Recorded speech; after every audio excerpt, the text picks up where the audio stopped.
Hello hi everyone, welcome to my channel R my world. ఈరోజు మన special street style egg fried rice. దీన్ని మనం ఇంట్లోనే ఎంతో ఈజీగా తయారు చేసుకోవచ్చు. ఈ ఎగ్ ఫ్రైడ్ రైస్ని నేను చెప్పిన పద్ధతిలో కనుక చేస్తే అచ్చం street style egg fried rice లాగా వస్తుంది. దీన్ని మీరు ఇంట్లో ఎప్పుడు ప్రిపేర్ చేసుకున్నా చాలా టేస్టీగా వస్తుంది.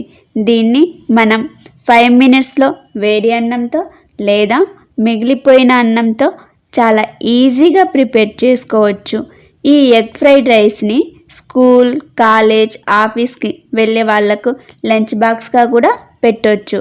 ఇలాంటి ఈ టేస్టీ ఎగ్ ఫ్రైడ్ రైస్ని ఈజీగా ఎలా ప్రిపేర్ చేయాలో తెలుసుకుందాం. వీడియో స్టార్ట్ చేసే ముందు మీలో ఎవరైనా మన ఛానల్కి కొత్తగా వచ్చినట్లయితే వెంటనే నా ఛానల్ని సబ్స్క్రైబ్ చేసుకోండి. దీనికోసం ముందుగా వండి పెట్టుకున్న అన్నం, అలానే 3 ఎగ్స్ని తీసుకోవాలి. ఈ ఎగ్స్లో కొంచెం ఉప్పు, కారం, పసుపు, జీలకర్ర పౌడర్ వేసి కలుపుకోవాలి. ఇలా ముందుగానే కలిపి పెట్టుకోవడం వల్ల ఈ ఎగ్ ఫ్రైడ్ రైస్ అనేది చాలా టేస్టీగా వస్తుంది. ఇప్పుడు ముందుగా కడాయి పెట్టి వేడి అయ్యాక అందులో ఆయిల్ వేసుకోవాలి. ఆయిల్ని మనం ఎగ్స్ అండ్ రైస్కి సరిపడా ముందుగానే వేసుకుంటున్నాం. ఆయిల్ కొంచెం ఎక్కువగానే వేసుకోండి, ఎందుకంటే ఈ ఎగ్ ఫ్రైడ్ రైస్కి ఆయిల్ ఎక్కువగానే పడుతుంది. నేను 5 to 6 స్పూన్స్ ఆఫ్ ఆయిల్ వేశాను. ఇప్పుడు ఆయిల్ వేడి అయ్యాక ఇందులో ముందుగానే ఉప్పు, కారం, పసుపు వేసి మనం కలిపి పెట్టుకున్న ఎగ్స్ని వేయండి. వేశాక మనం వెంటనే కలపకూడదు. ఒక 5 సెకండ్స్ తర్వాత గరిటతో నేను వీడియోలో చూపిస్తున్న విధంగా బాగా కలపండి. ఎగ్స్ని మనం కలుపుతున్నప్పుడు కడాయి చుట్టూ ఆయిల్ అంటుకునేలా ఎగ్స్ని కలుపుతూ ఉండండి. ఎందుకంటే మనం ఇందులో రైస్ని వేశాక అన్నం అనేది కడాయికి అంటుకోకుండా ఉంటుంది. అలానే ఎగ్స్ కూడా చిన్న చిన్న పీసెస్గా అవుతాయి. అంతేకాకుండా ఈ ఎగ్ ఫ్రైడ్ రైస్ని ఎప్పుడు చేసినా హై ఫ్లేమ్లో మాత్రమే చేయండి.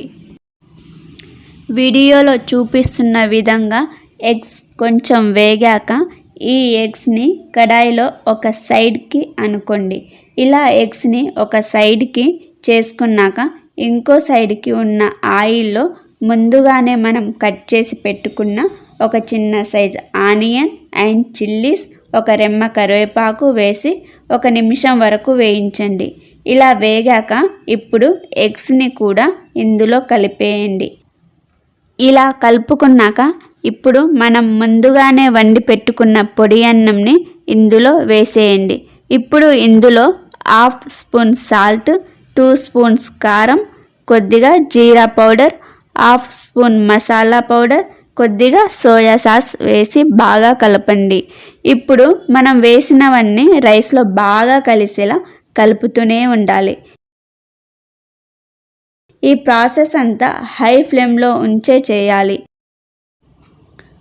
ఉప్పు సరిపోయిందో లేదో టెస్ట్ చేస్తే కొంచెం ఉప్పు తక్కువగా అనిపించి కొద్దిగా సాల్ట్ యాడ్ చేసుకున్నాను. ఇలా రైస్ యాడ్ చేసుకున్న 2 మినిట్స్ తర్వాత మనకు ఎగ్ ఫ్రైడ్ రైస్ రెడీ అయిపోతుంది. స్టవ్ ఆఫ్ చేయడానికి ముందు కొద్దిగా కొత్తిమీర వేసి గార్నిష్ చేసుకుంటే చాలా బాగుంటుంది. చూశారు కదా, ఈ ఎగ్ ఫ్రైడ్ రైస్ని స్ట్రీట్ స్టైల్లో మనం ఇంట్లోనే ఎంత ఈజీగా ప్రిపేర్ చేసుకోవచ్చో.